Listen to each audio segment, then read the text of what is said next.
ভিডিওতে আমরা সপ্তম শ্রেণীর দ্বিতীয় পর্যায়ক্রমিক মূল্যায়নের ইতিহাসের 1 নম্বর স্কুলের প্রশ্নের উত্তরগুলো আলোচনা করব। একে আছে সঠিক উত্তর নির্বাচন করো। আইতে আছে বন্দেগানি চিহলগানি কথার মানে হলো 40 জন বান্দা। 2 বলেছে সুলতান রাজিয়ার মৃত্যু হয়েছিল 1240 খ্রিস্টাব্দে। 3 দহ মানে 10।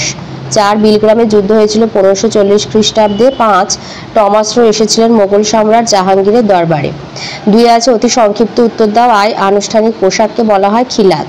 2 উলাগ কাকে বলে? ঘোড়ার ডাক ব্যবস্থাকে উলাগ বলে। 3 আকবরনামা কে লিখেছিলেন? আবুল ফজল। 4 আকবরের দরবারে 9 জন বিশিষ্ট মানুষদের একত্রে বলা হতো নবরত্ন। 5 ভাস্কো দা গামার পরে কোন পর্তুগিজ নৌসেনাপতি ভারতে আসেন? Duke of Albuquerque. 3 আছে টিকা লেখো। আইতে আছে খুতবা। এটা তোমাদের বইয়ের 44 পৃষ্ঠাতে রয়েছে। 44 পৃষ্ঠায় রয়েছে টুকরো কথা অংশে। খুতবা কথাটির আসল মানে হলো ভাষণ। কোন সুলতানের শাসনকালে মসজিদের ইমাম একটি ভাষণ পড়তেন। শুক্রবারের দুপুরের নামাজ, যেটাকে জোহরের নামাজ বলা হয়, তারপরে সবার সামনে ওই ভাষণ বা খুতবাটি পাঠ করা হতো। তাতে সমকালীন খলিফা ও সুলতানের নামের উল্লেখ থাকতো। এর মধ্যে দিয়ে সুলতান যে নিয়ম মেনে শাসক হয়েছেন সেটা বারবার জানান দেয়া হতো।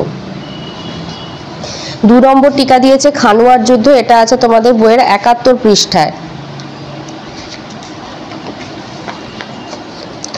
খানুয়া যুদ্ধ হয়েছিল, লিখবে খানুয়া যুদ্ধ হয়েছিল 1527 খ্রিস্টাব্দে। মেবারে রানা সংগ্রাম সিংহ বা রানা সঙ্গের সঙ্গে রানা সঙ্গ রাজপুতদের নেতৃত্ব দেন। যুদ্ধ শুরু হওয়ার আগে বাবর, তাহলে মেবারে রানা সংগ্রাম সিংহের সঙ্গে বাবরের যুদ্ধ হয়েছিল। তাহলে খানুয়ার যুদ্ধ হয়েছিল 1527 খ্রিস্টাব্দে। মেবারে রানা সংগ্রাম সিংহ বা রানা সঙ্গের সঙ্গে হয়েছিল বাবরের। যুদ্ধ শুরু হওয়ার আগে বাবর মুঘল যোদ্ধাদের বলেন এই যুদ্ধ তাদের ধর্মের লড়াই। তারা হলেন ধর্মযোদ্ধা বা গাজী। তাহলে এখানেও একটা শর্ট কোশ্চেন পেয়ে গেলে, গাজী শব্দের অর্থ হলো ধর্মযোদ্ধা। আসলে এভাবে তিনি সকলকে জোটবদ্ধ করার চেষ্টা করেছিলেন। আবার উত্তর ভারত থেকে বাবরকে হটানোর জন্য কয়েকজন মুসলমান শাসকও রাজপুতদের সঙ্গে যোগ দেন। কাজেই এই যুদ্ধ ধর্মীয় যুদ্ধ ছিল না।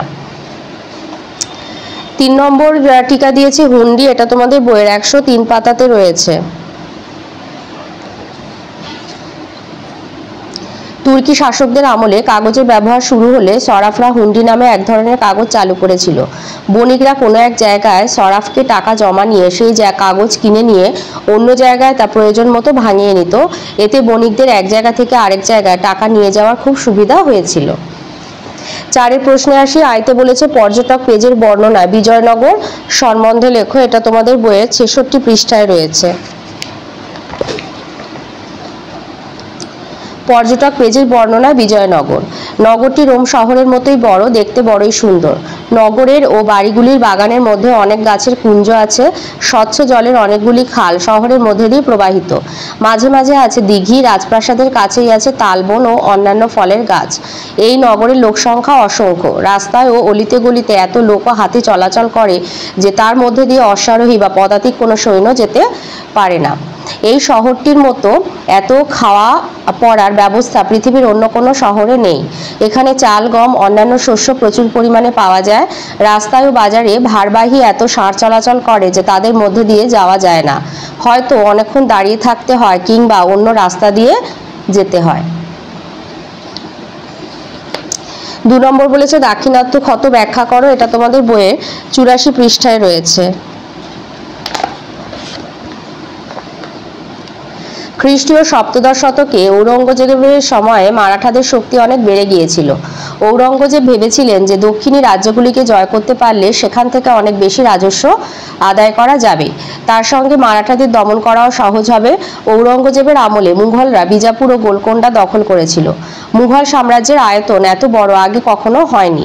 কিন্তু বাদশাহ যা ভেবেছিলেন তা হলো না। তার বদলে বহু বছরের রক্তক্ষয়ী যুদ্ধে মুঘলদের অনেক আর্থিক ক্ষতি হলো। দাক্ষিণাত্য যুদ্ধের এই ক্ষত আর সারল না। মারাঠা নেতা শিবাজিকেও স্বাধীন রাজা বলে মেনে নিতে হলো। 25 বছর ধরে যুদ্ধ করে ঔরঙ্গজেব শেষে দাক্ষিণাত্যে মারা যান 1707 খ্রিস্টাব্দে। 3 নম্বর আছে দিল্লির লালকেল্লা সম্বন্ধে লেখো। এটা তোমাদের বইয়ের 98 পৃষ্ঠায় রয়েছে। টুকরো কথা। লালকেল্লার আয়তন আগ্রা দুর্গের দ্বিগুণ। এর পূর্ব দিকে যমুনা নদী আর পশ্চিমে পরিখা। দুর্গে 4টি বড় দরজা, 2টো ছোট দরজা এবং 21টা বুরুজ ছিল। দুর্গের মধ্যে এক ভাগে ছিল রাজ পরিবারের বাসস্থান, অন্যদিকে বিভিন্ন দপ্তর। সেই সময় 91 লক্ষ টাকা খরচ করে এটি বানানো হয়েছিল। দুর্গ এবং শহরের মধ্যে নালা দিয়ে সেকালে জল বয়ে যেত। এই জলবাহী নালাগুলিকে বলা হতো নেহেরি বিহিষদ বা স্বর্গের খাল। ইসলামী রীতি অনুযায়ী এগুলিকে সাম্রাজ্যের সমৃদ্ধির প্রতীক ভাবা হতো। তাহলে এখানেও একটা শর্ট কোশ্চেন, নেহেরি বিহিষদ কথার অর্থ কি? স্বর্গের খাল। তারপরে লালকেল্লা কত লক্ষ টাকা খরচ করে বানানো হয়েছিল? 11 লক্ষ টাকা। লালকেল্লার আয়তন কত? আগ্রা দুর্গের দ্বিগুণ। পশ্চিম দিকে লালকেল্লার এই পূর্ব দিকে কোন নদী আছে? যমুনা নদী। আর পশ্চিমে কি আছে? পরিখা। তো এগুলো শর্ট কোশ্চেন, পড়বার সময় একটু খেয়াল করে পড়ে নেবে। 5 আয়তে আছে পাগলা রাজা কাকে বলা হয়? মোহাম্মদ বিন তুগলুককে বলা হয়। এবার তুগলকি কাণ্ড সম্বন্ধে লেখো, এটা বইয়ের 50 পাতাতেই রয়েছে। সবার পড়ার যাতে সুবিধা হয়, সহায়িকা যাতে কম অনেকের পক্ষে কেনা হয়তো সম্ভব হয় না, তো সেই জন্য বইতে যেটা আছে আমি সেটাই বলে দিচ্ছি। তুগলকি কাণ্ড কারখানা 1 নম্বর পয়েন্ট লিখবে। বাড়তি কর সংগ্রহ করার জন্য দোয়াব অঞ্চলে রাজস্ব বাড়িয়ে দিয়েছিলেন সুলতান। অনাবৃষ্টির ফলে সেখানে শস্যের ক্ষতি হয়েছিল। প্রজারা বাড়তি কর দিতে পারেনি, তারা বিদ্রোহ করে। সুলতান বাড়তি কর মুকুব করেন, নষ্ট হওয়া ফসলের জন্য ক্ষতিপূরণ দেন। কৃষকদের সাহায্য করার জন্য সুলতান তকাভি ঋণ দান প্রকল্প চালু করেছিলেন। 2 হচ্ছে দিল্লির অধিবাসীদের বিরোধিতা এবং মঙ্গল আক্রমণের ভয় থেকে রক্ষা পেতে ও দাক্ষিণাত্যকে শাসন করতে দেবগিরিতে দ্বিতীয় রাজধানী তৈরি করেন মোহাম্মদ বিন তুগলক। ওই শহরের নতুন নাম হয় দৌলতাবাদ। সুলতানের হুকুমে দিল্লি থেকে দৌলতাবাদে যেতে গিয়ে পথে অনেক মানুষ প্রাণ হারান। কয়েক বছর পরে সুলতান আবার রাজধানী ফিরিয়ে নিয়ে যান দিল্লিতে। 3 নম্বর পয়েন্ট, মূল্যবান ধাতু সোনা এবং রূপোর ঘাটতি মেটাতে তামার মুদ্রা চালু করেন সুলতান। ওই মুদ্রা যাতে জাল না করা যায় তার জন্য আগে থেকেই তিনি কোনো ব্যবস্থা নেননি। অনেকে তামার মুদ্রা জাল করে। বাজার থেকে জাল মুদ্রা তুলে নিতে রাজকোষ থেকে অনেক সোনা ও রূপার মুদ্রা ব্যয় করতে বাধ্য হন সুলতান। 4 নম্বর পয়েন্ট, মোহাম্মদ বিন তুগলক কয়েকজন অনভিজাত সাধারণ ব্যক্তিকে প্রশাসনে উঁচু পদে বসিয়েছিলেন। এদের মধ্যে একজন মদ তৈরি করতেন, একজন ছিলেন নাপিত, একজন ছিলেন পাচক এবং 2 জন ছিলেন মালি। তুর্কি অভিজাতদের ক্ষমতা নিয়ন্ত্রণে রাখতে সুলতান এভাবে সাধারণ হিন্দুস্তানিদের ওপর নির্ভরতা দেখিয়েছিলেন। 5 2 নম্বর প্রশ্ন হচ্ছে শেরশাহের সংস্কারগুলি ব্যাখ্যা করো। এটা তোমাদের বইয়ের 73 পাতায় রয়েছে। এই যে শেরশাহের সংস্কার। শেরশাহের প্রশাসনিক ব্যবস্থা, রাজস্ব ব্যবস্থা, জনহিতকর কাজের সঙ্গে সুলতান আলাউদ্দিন খলজি ও সম্রাট আকবরের শাসন ব্যবস্থার অনেকটা মিল ছিল। শাসন পরিচালনা, রাজস্ব ব্যবস্থা শেরশাহ কিছু সংস্কার করেছিলেন। এক হচ্ছে শেরশাহ কৃষককে পাট্টা দিতেন। এই পাট্টায় কৃষকের নাম, জমিতে কৃষকের অধিকার, কত রাজস্ব দিতে হবে প্রভৃতি লেখা থাকত। তার বদলে কৃষক রাজস্ব দেওয়ার কথা কবুল করে কবুলিয়াত নামে অন্য একটি দলিল রাষ্ট্রকে দিত। 2 হচ্ছে যোগাযোগ ব্যবস্থার উন্নতি ঘটাতে শেরশাহ সড়ক পথের উন্নতি করেন। তিনি বাংলার সোনারগাঁ থেকে উত্তর পশ্চিম সীমান্তে পেশোয়ার পর্যন্ত বিস্তৃত একটি সড়ক সংস্কার করান। রাস্তাটির নাম ছিল সড়ক-ই আজম। এই রাস্তায় পরবর্তীকালে গ্র্যান্ড ট্যাঙ্ক রোড নামে খ্যাত হয়।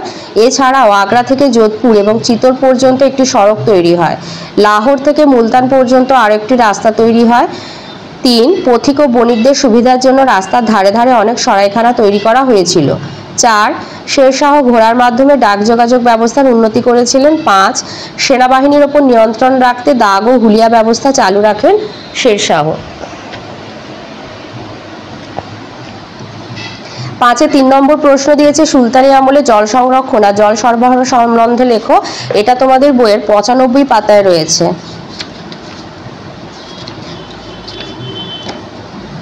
এই যে সুলতানি আমলে জল সংরক্ষণ আর জল সরবরাহ।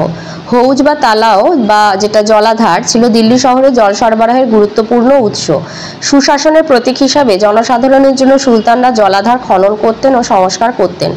সুলতান ইলতুৎমিশ খনন করেছিলেন হৌজি শামসি বা হৌজি সুলতানি। 8 কোণায় জলাধারের বর্ণনা দিয়েছেন ইবন বতুতা। আলাউদ্দিন খলজি খনন করেন আরও বড় 4 কোণা জলাধার হৌজি আলাই। পরে এর নাম হয় হৌজি খাস। গিয়াসউদ্দিন তুগলক নতুন বানানো তুগলকাবাদে আর একটা জলাশয় তৈরি করেন।